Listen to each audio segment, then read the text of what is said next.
Hey guys, today's podcast is a little different. I'm talking to award-winning historian and documentary filmmaker Laurence Rees about his new book, The Nazi Mind, 12 Warnings from History. Now, I have to tell you, it's very clear when you read this book, living in the times that we live, that, they say that history doesn't repeat, but it rhymes. I'm here to tell you, as I read this book, I got a little freaked out about some of the things that are happening in America right here, right now, today. That doesn't mean that I think Donald Trump is Adolf Hitler, but it does mean that I think that there is an authoritarian playbook, which the author of this book outlines very well how it was leveraged and weaponized in Nazi Germany. So I highly recommend the book. I highly recommend this conversation. The first question, he talks a little bit setting it up about World War I, but then I think we really get into some stuff that you will, if you're living in the year of our Lord 2025, that you will certainly identify with, maybe in a sort of eerie way that you wish you hadn't.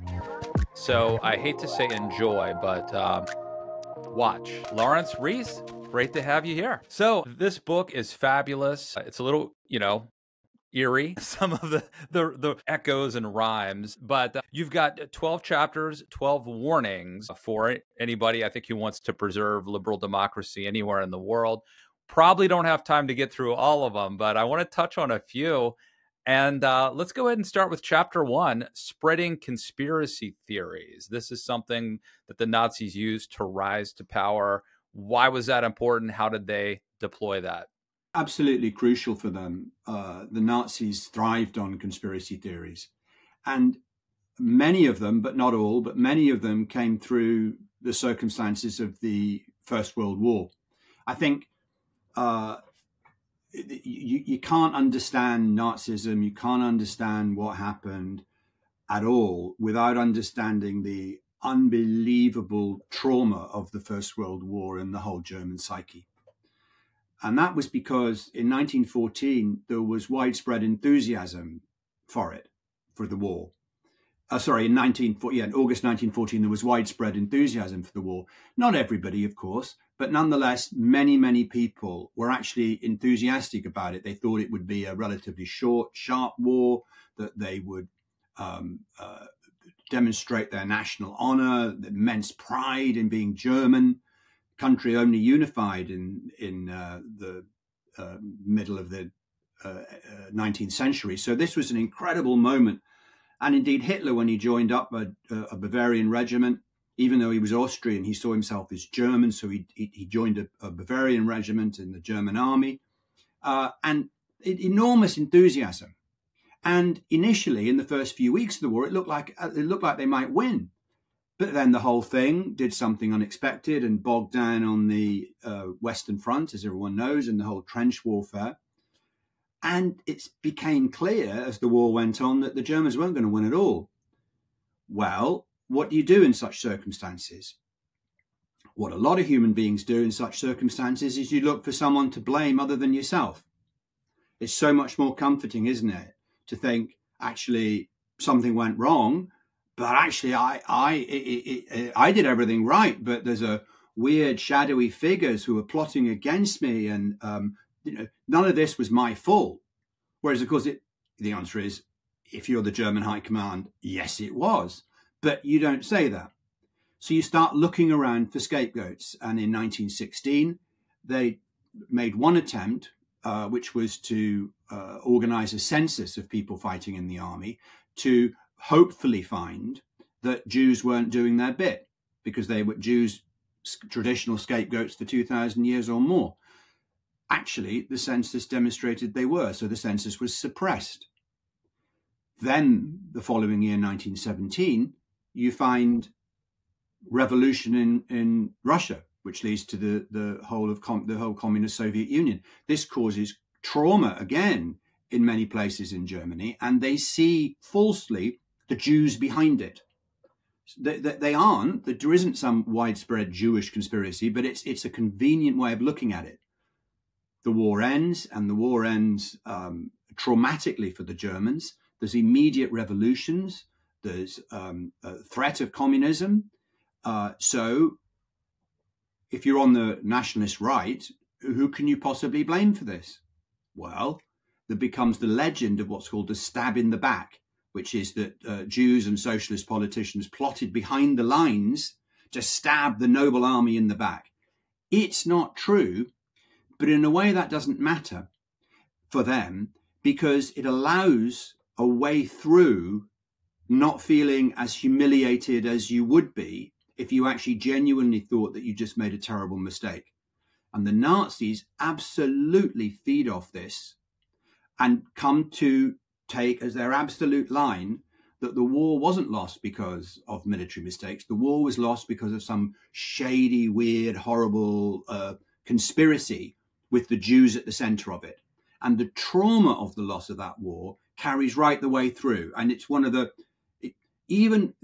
one of the reasons the Red Army's at the door of Hitler's bunker when they get to Berlin. It takes them to get that close, I believe, is partly because in the psyche of these people is the memory that they gave up in 1918 when the foreign troops weren't even fighting on German soil. That's not going to happen again.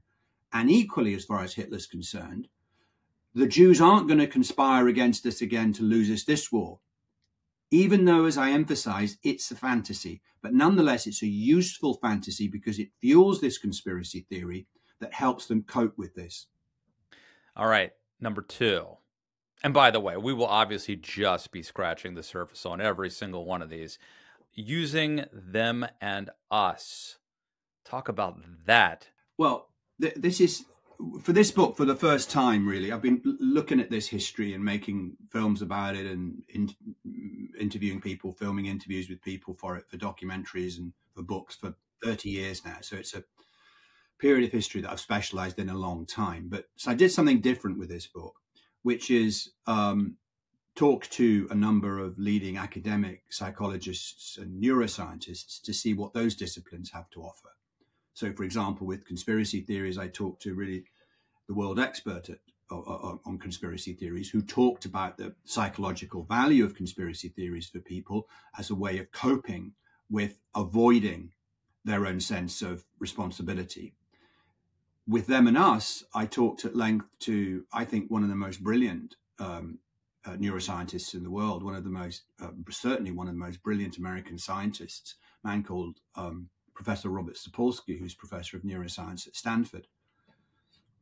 And what we talked about was how there's a part of the brain called the amygdala. And what the amygdala does, it's vital. If we didn't have it, none of us would be here because we'd have been eaten by wild animals tens of thousands of years ago. What it does is it immediately, bypassing everything else in the brain, categorizes anything that's coming towards you, any situation, as whether it's a threat or not. And it's always going to err on the side of thinking something's a threat. That's because if you're walking down in the savannah of Africa, as our ancestors were, and there's a rustling in the bush, you're going to act as if it's a lion, because 99 times out of 100 it isn't going to be a lion, but the one time it is, it's going to eat you. So you're predisposed to these feelings of fear, anxiety, threat, deep primal emotions.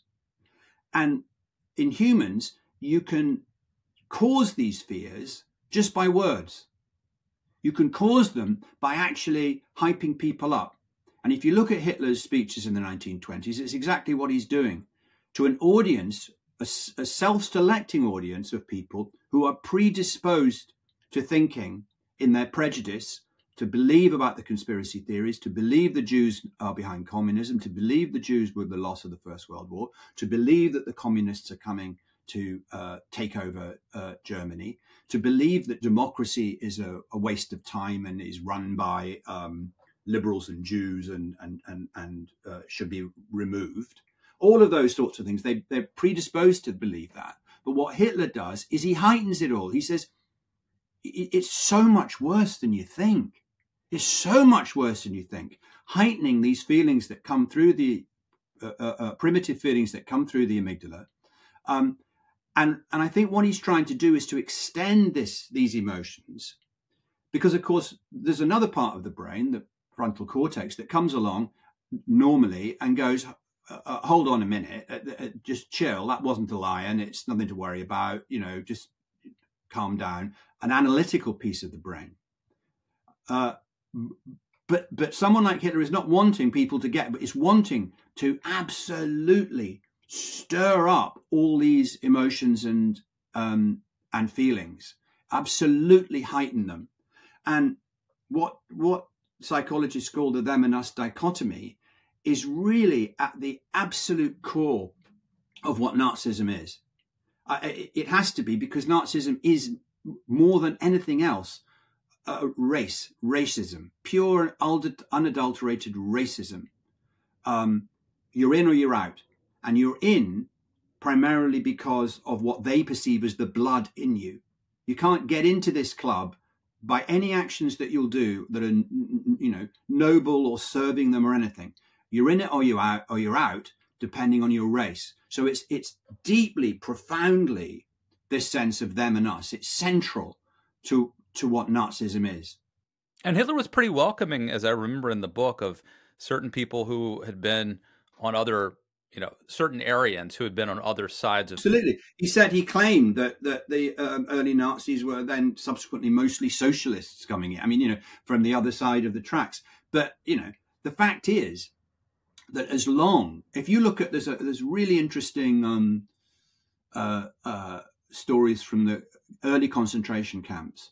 And you see in one account how in 1933-4, what the commandant of Dachau, I think it was Dachau, it may have been one of the northern camps, was trying to do was to say to these people, look, you're in prison. Here you are in prison now, but you're in prison because you're misguided. What you need to understand is you are German, we are German. We're all part of this national community, this what they call the Volksgemeinschaft. We're all in this together. And so the majority of people sent to concentration camps in the early 30s, well, some were murdered, absolutely. And if you were a Jew and you were sent there, you were treated worse than anybody. But for people who they considered redemptive within the racism, most of them are released after about 18 months or so. So you can absolutely, that's fine as far as Hitler's concerned, because what he's focused on, and people kind of forget this, what he's focused on is race. This is a racial approach to life. And they also nurtured the nuts. There's a part in here where he talks about, so-and-so was a lunatic, but the Nazis needed them, some of these lunatics. Oh, well, I'm not going to make contemporary parallels to politics in any particular country, but the fact is you can see that all around us, can't you? I mean, what Hitler wants is action. I think he despised intellectuals. One of the big mistakes that you see throughout the book that the elite make and intellectuals make is kind of absolutely dismissing this guy. They kind of go, look, my God, I was in the famous American journalist interviews him just before he comes to power and goes, before I met him, I thought he was going to be the great coming man of Germany. In a few seconds, I realized essentially the guy's a jerk. I mean, come on. What happens? And you see lots of German intellectuals, and when eventually he comes to power in January 1933, it's only because people like Hindenburg, the president, and those around him think they can control him. The vice chancellor von Papen famously says, "Whoa, we've hired him." I mean, come on. And it's because what intellectuals don't understand is he doesn't want your vote. He's not interested in you because actually, there's only a tiny number of intellectual, intelligent people in any society. He doesn't, it's like, it doesn't matter. It doesn't matter that all these pointy heads think he's a jerk. Who cares? Who cares? Because he's appealing to different people, and there are a lot more of them. And that's where he's absolutely coming from. You have a chapter about leading as a hero, and you note that during times of war, people prefer faces that are more masculine looking. and stronger looking during times of war. I thought that was interesting. You see, like all these leaders, in my experience, I think, but Hitler in particular, what's important if you want to be a dictator, particularly, he's a particular type of dictator that the German sociologist called Max Weber called charismatic leadership.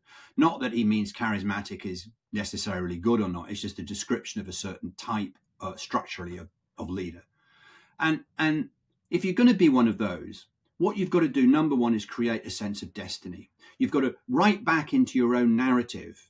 You've got to rewrite it so it looks like it's inevitable that you're coming through here. You are in control. You're in control. Hitler, when he there's a whole range of things that he wasn't in control of that were essential for him coming to power. Number one was the circumstances of the loss of the First World War. First of all, he'd won the Iron Cross during the war as an ordinary soldier, so he could trumpet all the time how brave he was under fire, right? But crucially, the elite, from the Kaiser down to the aristocratic leadership, had all been seen to screw up, to fail during that war. So traditionally, you would appeal to them as the ruling class. But actually, look what happened when we trusted the ruling class. They all made a mess of it. So Hitler coming through, essentially saying, I'm an ordinary soldier. I'm not really educated. I've never led anything. I never led anything in the war. I'm leading this particular revolutionary party. I've never been in government. I've no political experience. That's all positive. Because look where the people who have experience got us. Time to try someone who essentially hasn't a clue. Time to try someone who's never done it before. So that becomes vital. And the second aspect of the heroic aspect comes during 1923 when he totally botches this revolution in Munich in November, the famous as the Beer Hall Putsch. He tries to organize a revolution in which he's going to take over Germany, and the whole thing is a catastrophe. He ends up, many of his companions are shot or injured or disgraced. He ends up in prison, put on trial.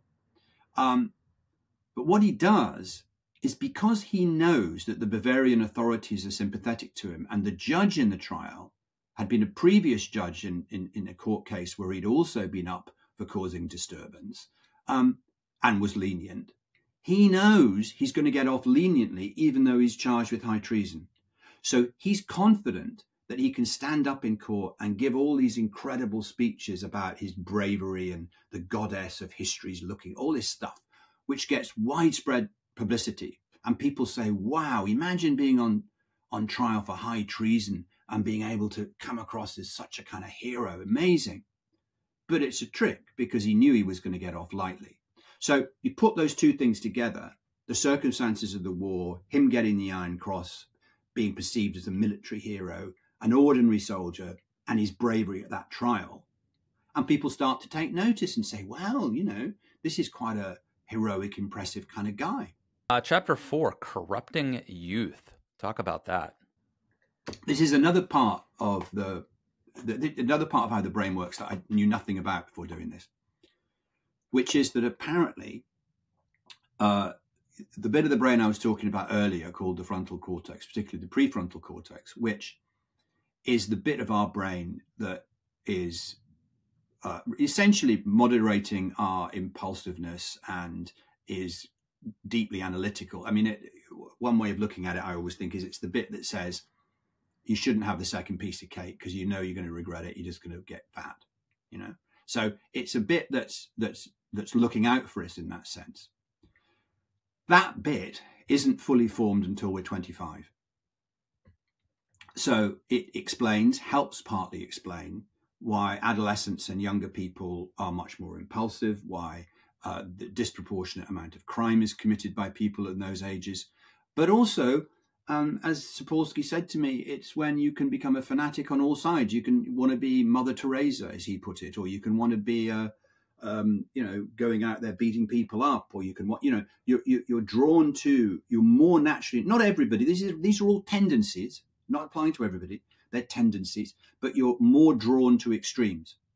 So for Hitler, who knew nothing of this psychology, but for Hitler, he had an intuitive sense that Nazism could appeal disproportionately to that age range.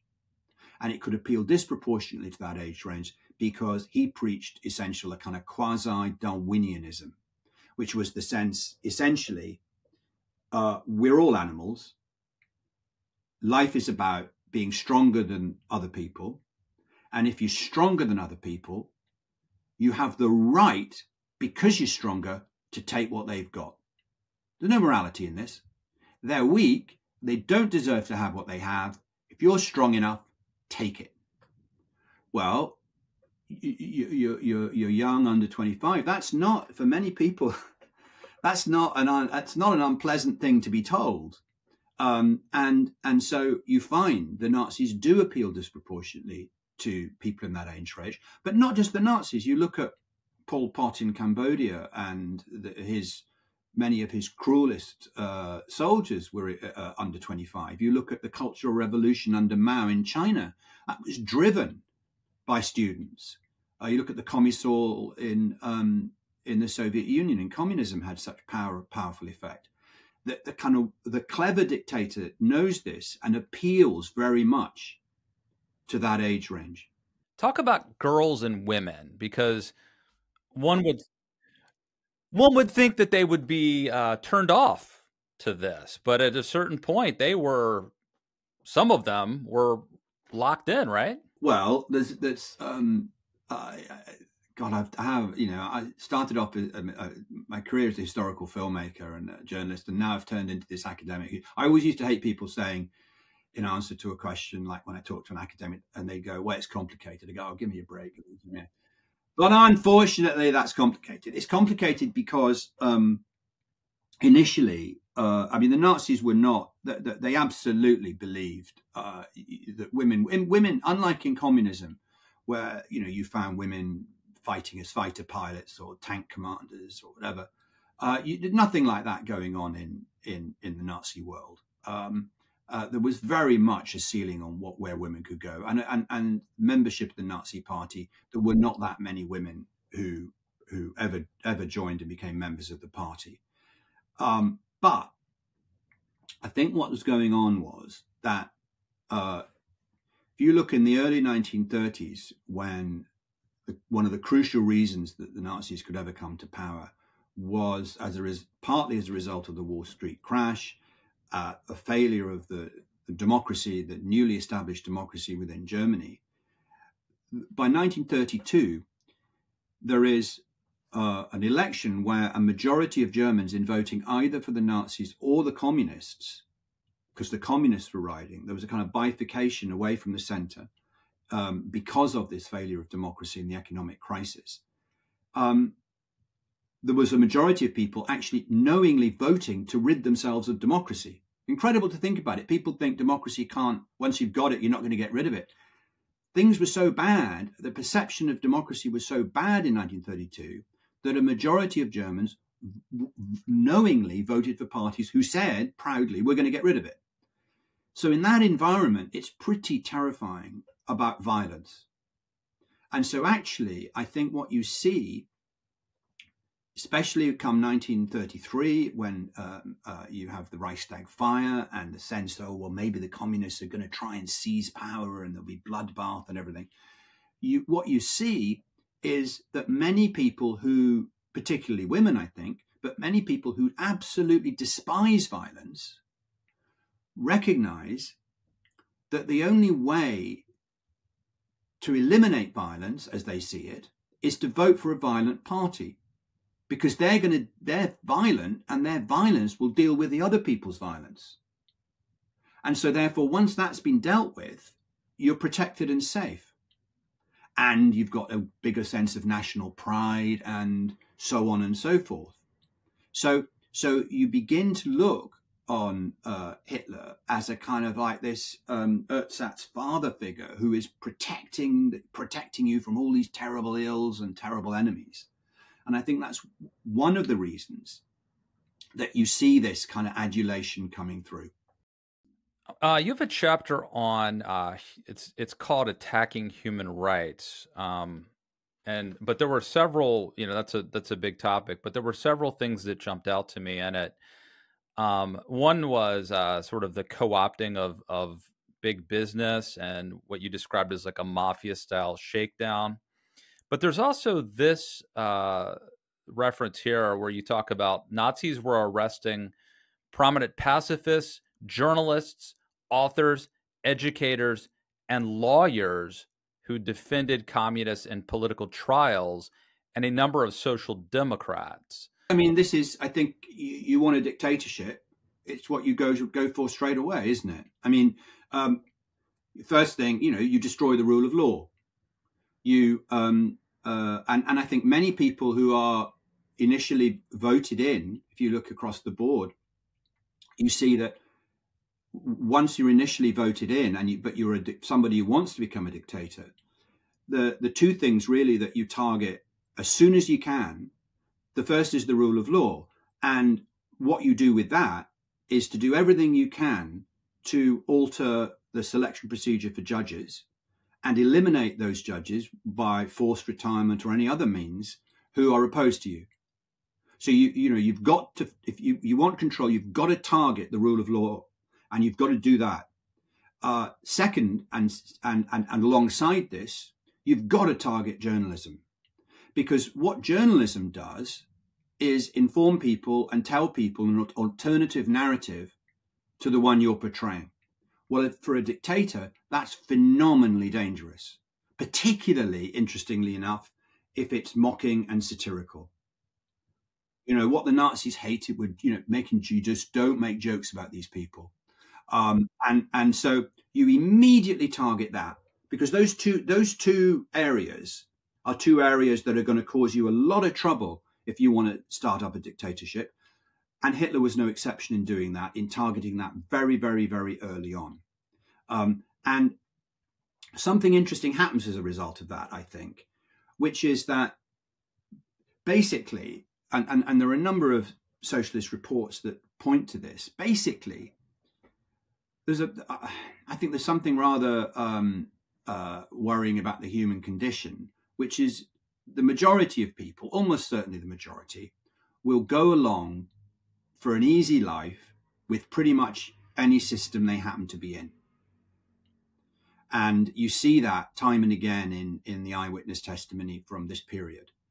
That so many people want to suddenly join the Nazi party straight after Hitler comes to power that they have to shut membership, because they're flooded with people going, do you know what? I really think, suddenly I think that, I remember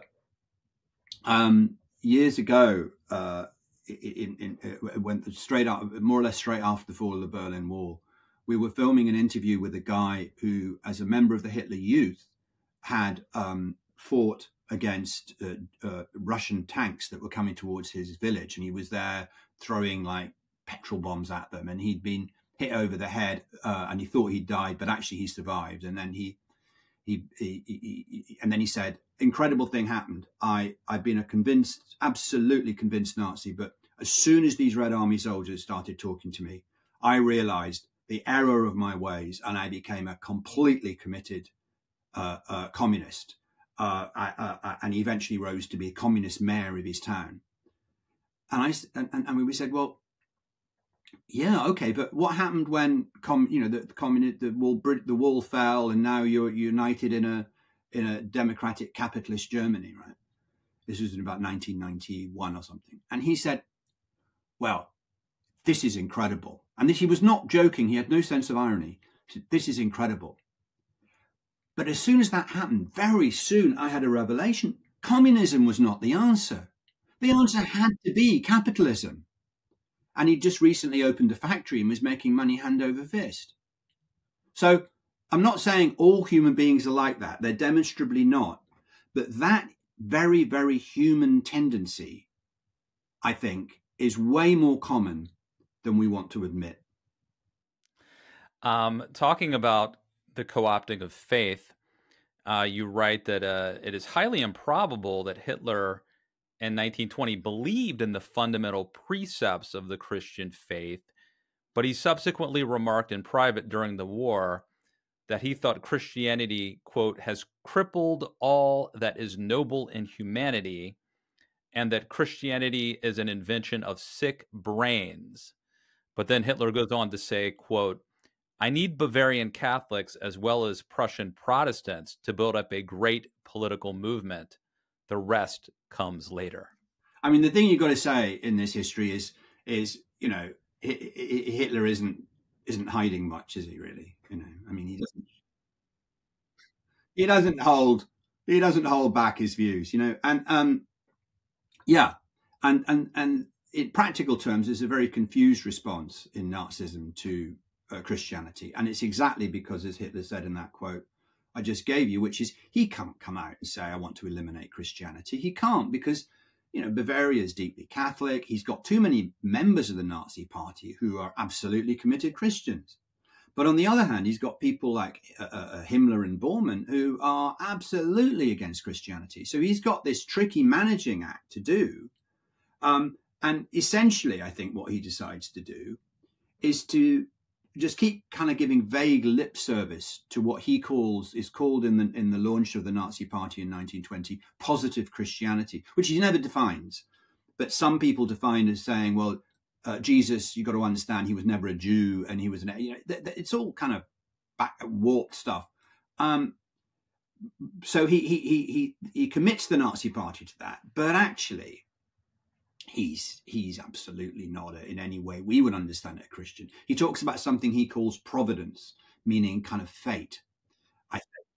But it's important he says that, because he's not drawing authority from the population. He's not a Democrat. He's not drawing his authority from a kind of popular vote.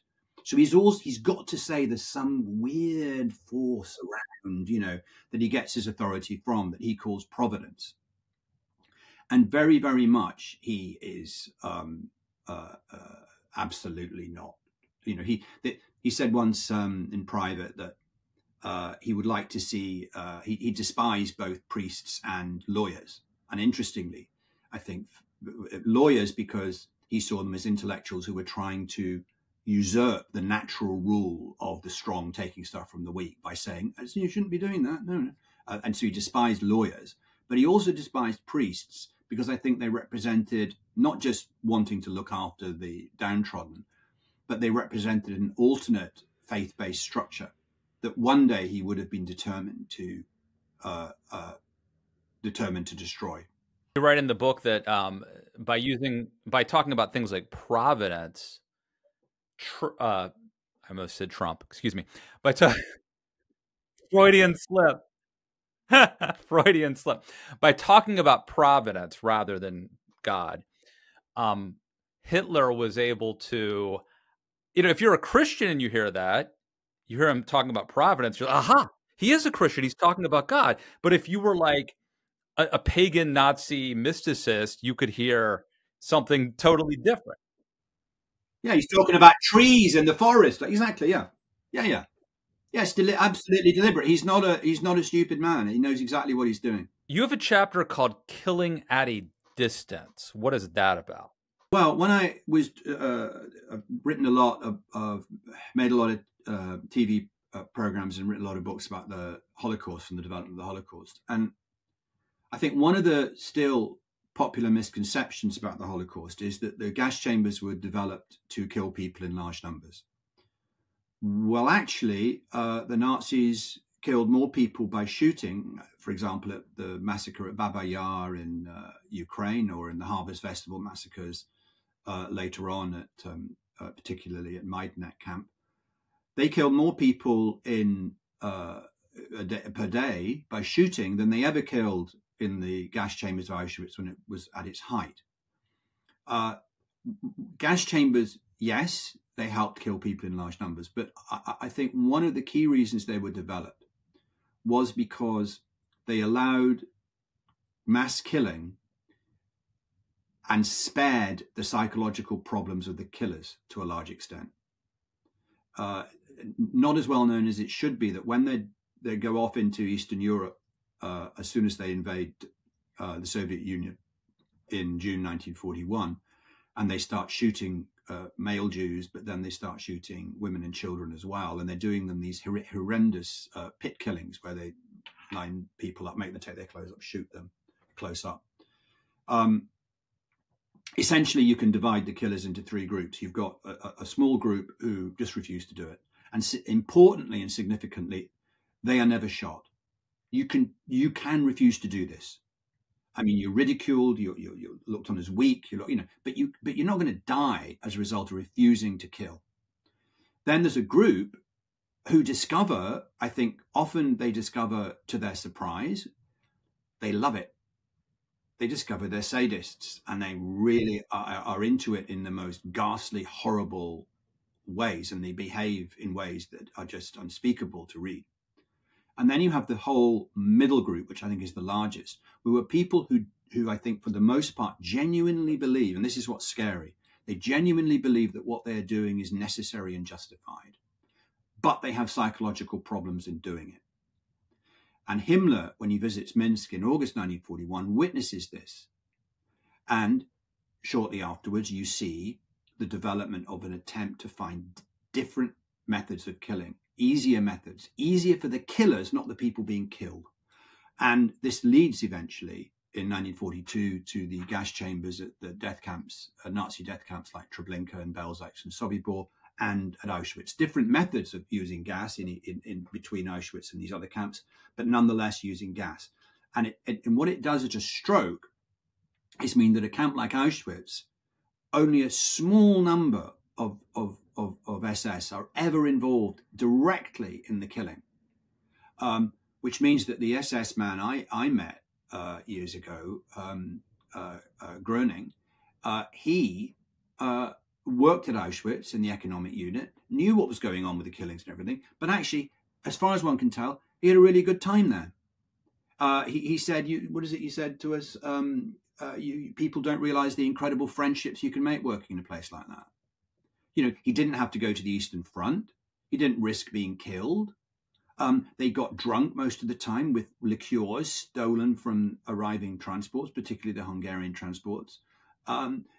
They stole a load of the money that was brought in by the Jews. I mean, as one of the Jewish prisoners, the survivors said to us, who worked in the area where they were sorting the goods coming in, she said it was El Dorado for them. So that was only possible because of the distancing effect of methods of killing. So obviously this is primarily a history book. I certainly think free people could look at these chapters as warnings of how to avoid. I also think, well, I'll put it to you in the form of a question. If one wanted to become an authoritarian, could he use this as a checklist, and would it be pretty good at getting the job done?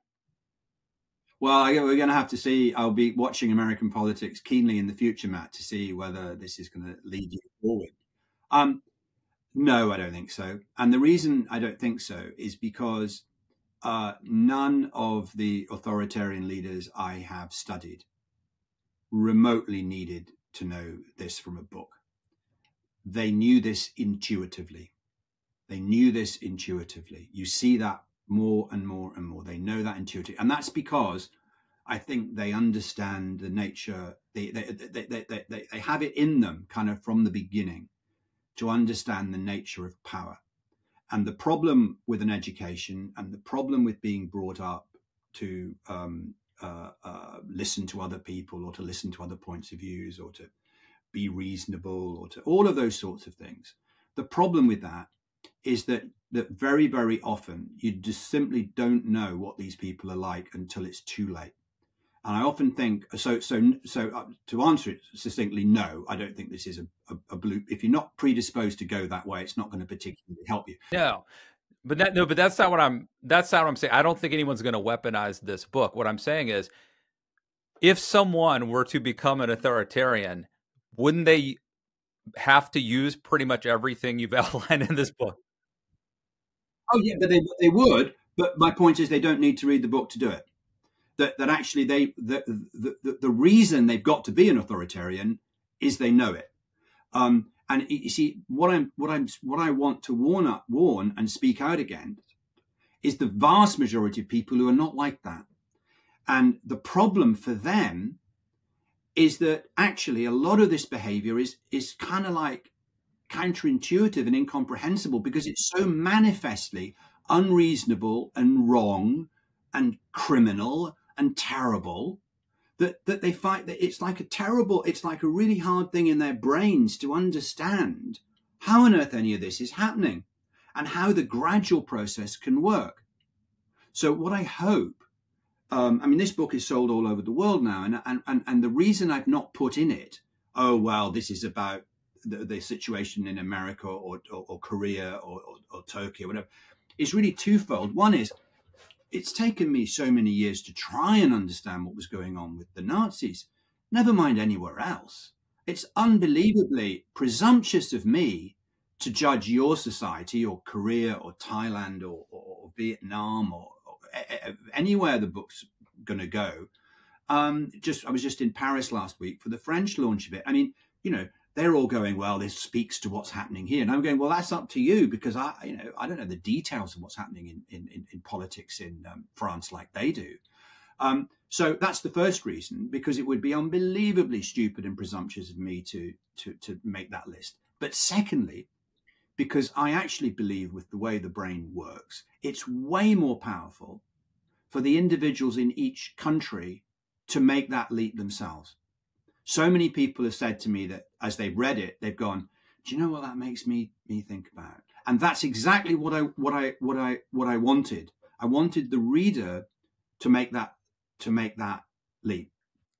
Amen. Well, I think you make a very good point that normal, decent, well-adjusted people cannot fathom these ideas, and it seems absurd, and yet they did happen and they do happen, and I think it should be a required reading, especially for normies.